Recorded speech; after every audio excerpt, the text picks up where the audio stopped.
Hello बच्चों, let's read the question. The question says choose the correct statement. First, the atomic size generally increases across a period. ठीक है. Second, the first ionization enthalpy increases as we go across a period and decrease as we descend in a group. ठीक है. Third, effective nuclear charge decreases from left to right in a period. And fourth, electronegativity generally increases across a period from left to right and decreases down the group in the periodic table. हमारे से पूछ रहा statement A only ठीक है, A and सी ठीक है, A and B ठीक है या बी एंड डी ठीक है. ठीक है बच्चा. तो सबसे पहले तो इस क्वेश्चन का अगर हम की कॉन्सेप्ट देखें तो बच्चा इस क्वेश्चन का जो की कॉन्सेप्ट है वो है आपका एटॉमिक साइज. ठीक है. एटॉमिक साइज मतलब कि किसी भी एटम का साइज कितना है. ठीक है. वो कितना बड़ा है या कितना छोटा है. Atomic size. एटॉमिक साइज मतलब जैसे हमारा कोई साइज होता है कि हम मोटे हैं पतले हैं, वैसे ही एटम का पता चलता है कि एटम कितना लार्ज है कितना स्मॉल है, तो उसको हम एटॉमिक साइज से रिप्रेजेंट करते हैं. ठीक है. तो बच्चा हम इस एक्सप्लेनेशन की ओर चलते हैं.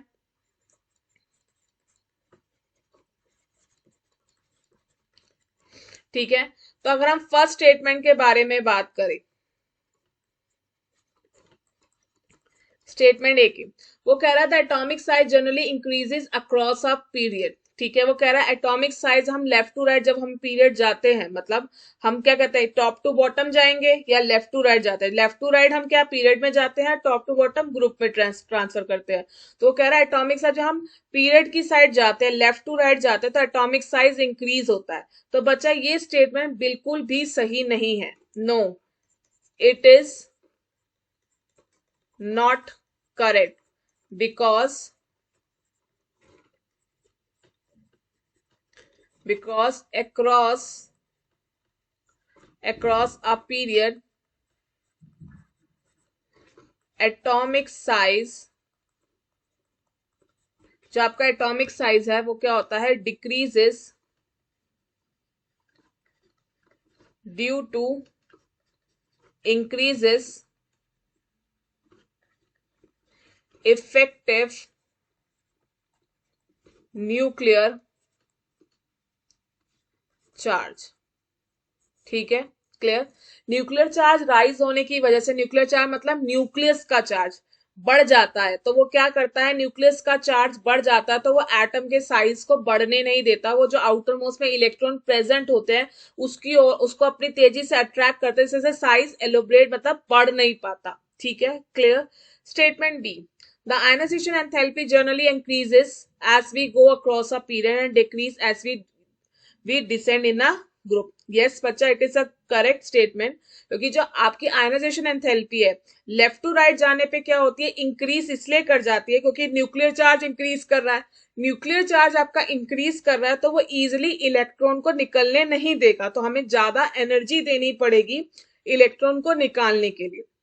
और टॉप टू बॉटम मतलब ग्रुप में आने के लिए क्या होता है, जब हम मतलब ऊपर से टॉप से डाउन की ओर जाते हैं तो क्या होता है, साइज बढ़ने लगता है, तो इलेक्ट्रॉन न्यूक्लियस से लूजली बाउंड होते हैं. इफेक्टिव न्यूक्लियर चार्ज क्या होता है, डिक्रीज करता है, जिसकी वजह से इलेक्ट्रॉन को निकालना आसान होता है, तो हमें कम एनर्जी देनी पड़ती है, इसलिए आयनाइजेशन एंथैल्पी क्या होती है, कम होती है. और फर्स्ट आयनाइजेशन एंथैल्पी तो ऑब्वियस से कम होगी क्योंकि हम टॉप टू बॉटम जाएंगे तो साइज बढ़ता रहता है.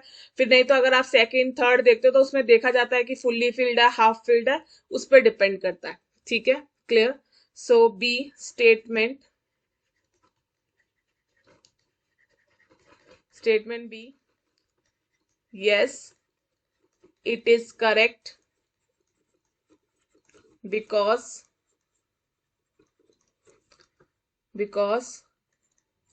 left to right nuclear charge increases, so electron not able to release easily,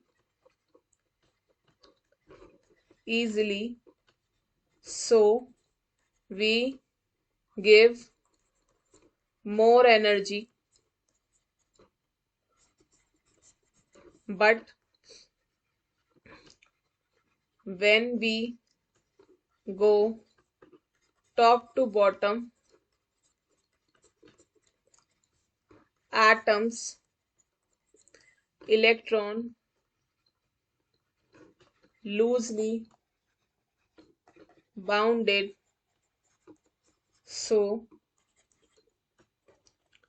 we can easily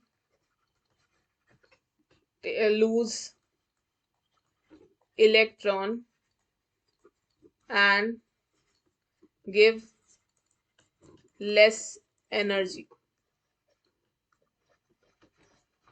Clear? अब स्टेटमेंट सी के बारे में बात करते हैं. इफेक्टिव न्यूक्लियर चार्ज डिक्रीज कर जाता है from left to right in a period. That is wrong. अभी हमने ये पढ़ा है कि effective nuclear charge left to right जाने पे इंक्रीज करता है, क्योंकि जो आपका एटॉमिक नंबर है वो 1/1 करके इंक्रीज होता है. तो जैसे जैसे 1/1 इंक्रीज होता है, नंबर ऑफ प्रोटॉन भी बढ़ रहे हैं, नंबर ऑफ इलेक्ट्रॉन भी बढ़ रहे हैं. ठीक है, तो इतना ज्यादा इलेक्ट्रॉन जो शील्डिंग इफेक्ट है अराइज नहीं हो पाता. पर जब टॉप टू बॉटम जाते हैं तो जो एटॉमिक नंबर है वो काफी तेजी से इंक्रीज होता है, तो शील्डिंग इफेक्ट अराइज हो जाता है. इस वजह से इफेक्टिव न्यूक्लियर चार्ज को वो कम कर देता है. पर लेफ्ट टू राइट जाने पे ऐसा नहीं होता.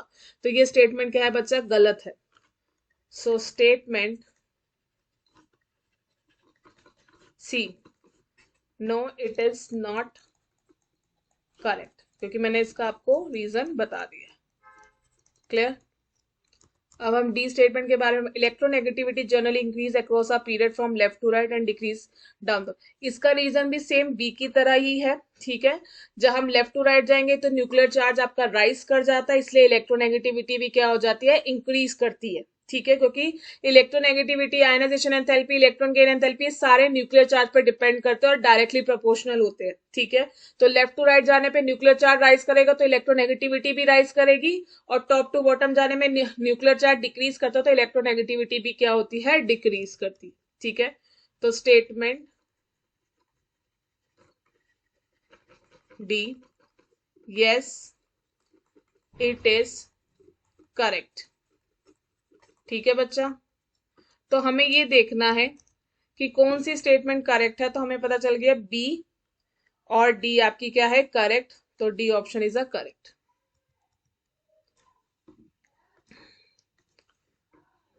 Hence, the correct option is D. I hope you understand. Best of luck.